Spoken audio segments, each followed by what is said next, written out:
그리고 한옥들은 거기에 이렇게 숨어가지고 이렇게 좀 뭐랄까요, 어두운 공간 속에 들어있고 이러죠. 또 아주 변형이 심하게 돼서 뭐 한 층을 더 올리는 건 예사롭고 계단을 뭐 이렇게 붙이거나 합니다. 이게 게리가 와서 한 작업이 아닙니다. 그리고 다세대 다가구로 가득 찬 왕십리도 그와 다르지 않습니다. 즉 한옥으로 있던 것들이 골목에 다시 한옥을 대신해서 다세대 다가구가 그 공간을 점유하게 됐습니다. 그런데 그걸 자세히 보니까 꼭 그 건물만 변한 것이 아니라 사실은 거기에 우리 서울의 기반이 되는 원형의 도시 조직이 있고 그 속에 단지 우리는 건물을 살짝 얹었을 뿐이라는 생각을 하게 됐습니다. 그래서 이렇게 그 현대화된 도시가 보이지만은 그거를 이렇게 걷어내 보면요, 사실은 지금 이것이 1912년 지적 원도입니다. 즉 저희 조선시대의 땅의 모양을 알 수 있다고 하는 1912년 지적 원도를 하천을 표시하고, 그리고 현재 길의 상태와 큰 길과 이렇게 대조해 보면 그 조직은 거의 그대로 살아 있습니다. 그러니까 사실은 우리가 건물이 뭐 한옥이 하나도 없는데 여기가 뭐가 오래됐어라고 하지만 사실 그 필지의 기반, 우리가 다니는 길들, 이런 것들은 굉장히 오래된 우리 조상과 같은 길들을 다니고 있다는 것이죠. 그리고 그 조직은 과거 100년 이상의 아주 크고 작은 개발에 의해서 채부동처럼 아주 오래된 조직이 있는가 하면 또 60년대에 만들어진 조직까지 이렇게 굉장히 많은 중소규모의 개발이 거기에 이렇게 덧붙여져 있습니다. 그리고 또 강조하고 싶은 것이 가게가 넘쳐난다는 것, 끝없이 가게가 많다.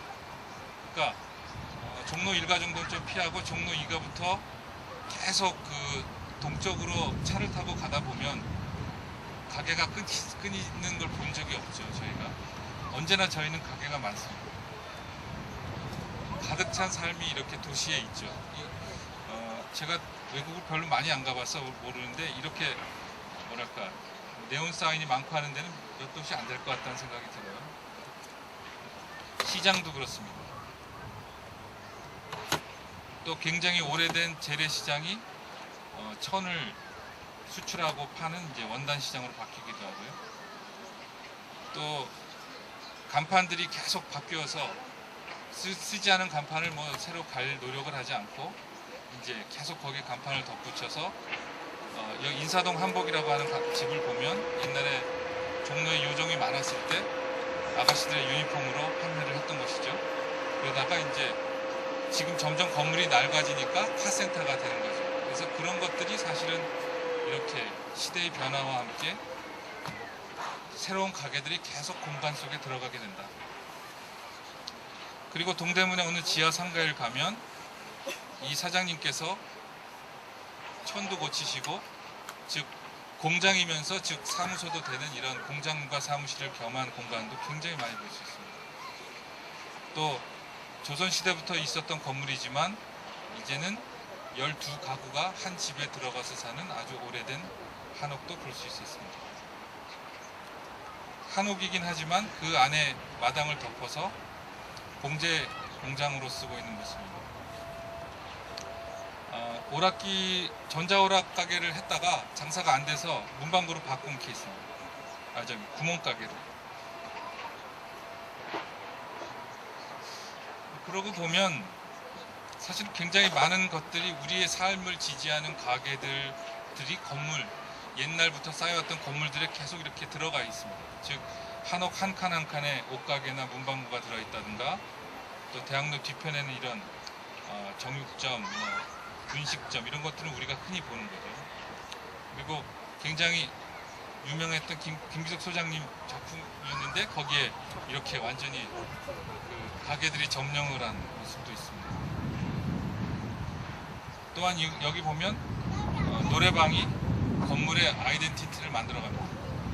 캐슬의 모양을 해서 이렇게 성가 같은 건데, 그 밑에 자세히 보시면 이자카야가 있습니다. 일본식 이자카야가 있어서 뭔가 그 초현실적인 두 세계를 같이 공존시키고 있죠.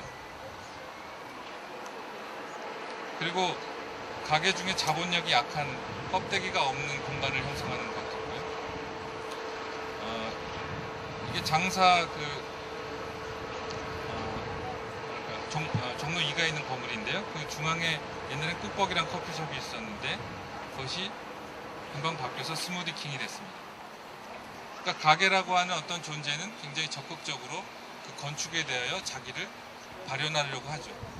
이 부분에 대해서 건축가가 굉장히 아직도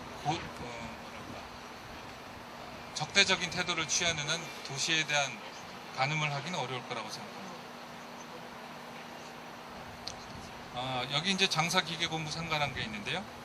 재밌는 것은 공구가게가 35개 정도가 있는데 이 공구가게가 들어있는 골목이 조선시대부터 내려온 그 필지 그대로, 그러니까 그 골목 그대로라는 겁니다. 그래서 보시면 요 빨갛게 지금 잘 안 보이실 텐데 왼쪽에 아래에 동그라미 쳐진 부분인데요. 지금 요 빨간 표시가 뭐냐면 이 파란 표시, 빨간 표시는 건물 안까지도 다닐 수 있는 실핏줄 같은 길들을 표현한 겁니다. 즉 세운상가 주변에 사람이 다닐 수 있는 모든 루트를 표시하면 이런 공간이 되는데 그 중에 하나가 장사기계공부상가입니다. 그래서 그냥 골목이겠자 하고 가보면 그렇지 않고 완전히 이렇게 덮여져서 아케이드를 만들고 있습니다.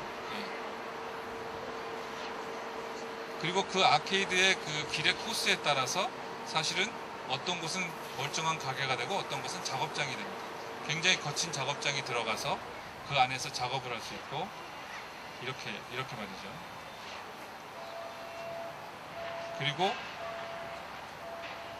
이 가게 간판은 청계천의 면에서 장사기계공부상가 하나를 걸어놓고 저 뒤쪽에다가 35개의 가게 이름을 따로 걸어놨습니다. 그리고 그 모든 35개가 하나의 물 쓰는 공간, 수도관과 화장실을 쓰고 있습니다. 그리고 지금은 사라졌지만 순댓국집이 있는데 가게 이름이 없습니다. 왜냐하면 모두 다 이 순댓국집을 알고 있기 때문에 굳이 손님들이 외지인이 올 필요가 없기 때문에 이름 없는 가게가 있습니다. 그러면 이 이름 없는 가게는 여기만 있느냐? 아니고 광장시장에도 있고 방산시장에도 있고 다 있습니다. 즉 우리의 삶이 어떠한 그 삶의 형상들을 만들어가는가를 또 알 수 있는 사례를 하겠습니다. 그리고 골목도 많이 봤는데요. 특히 그 이화동과 명륜동에서 다양한 골목들을 볼 수 있었습니다. 시간이 없는 관계로 여기서는 사진을 많이 보여드리겠습니다.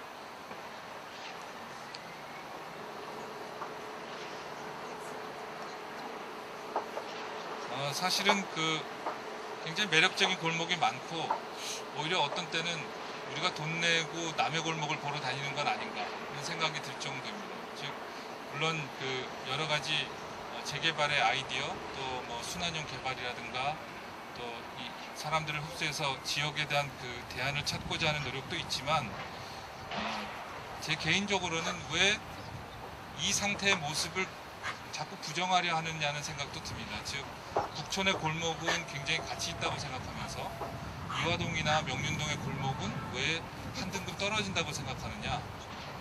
사실 조금만 지나면 조금 더 이게 굉장히 매력적인 공간이 된다. 근데 어떤 분들이 그러더라고요. 노인들이 어떻게 사느냐 이런 생각도 하는데 사실은 우리가 대체주거라든가 여러 정책을 통해서 그분들을 이주시키고 또 이 계단 공간에 살만한 젊은 세대를 들일 수도 있는 방법이 있음에도 불구하고 사실은 우리가 생각하는 어떤 지향점의 도시, 건축가가 생각하는 아이디얼 시티가 있지 않은가 하는 생각을 합니다. 그것은 꼭 하이라이즈뿐만이 아니라 어떤 로우라이즈의 저층형에 대해서도 어떤 이상이 있어서 그 이상의 모습을 이러한 자생적 형상에 대해서와 대체시키려고 하는 것은 아닐까. 사실은 여기에 굉장히 오랫동안 사람들의 삶이 있었기 때문에 저는 이 사진을 찍을 때 굉장히 감격을 했었는데요. 이것을 어떤 건축가가 만들 수 있을까? 저는 그러지 못하리라고 생각했었습니다.